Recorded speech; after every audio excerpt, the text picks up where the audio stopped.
जय जगन्नाथ। ए क्वेश्चन हूँ previous year question. ए question को आम एग्जाम रे केमिति सॉल्व करवा इजी रे। देखो a candidate scoring 25% in an examination fail by 30 mark and another candidate who score 50% mark get 20 mark more than the minimum required to pass.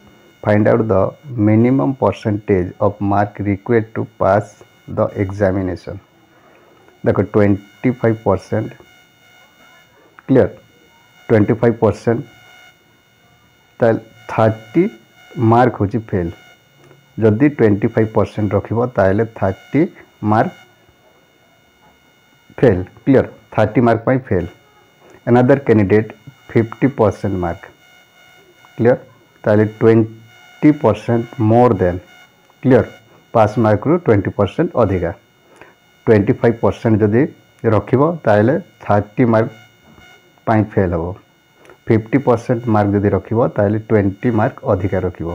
Clear ताले हमको पास mark पचारि पास percentage.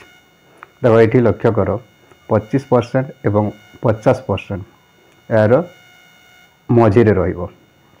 Clear ताले option रे हम check करबा 20% रंग हो 80% मध्य रंग हो।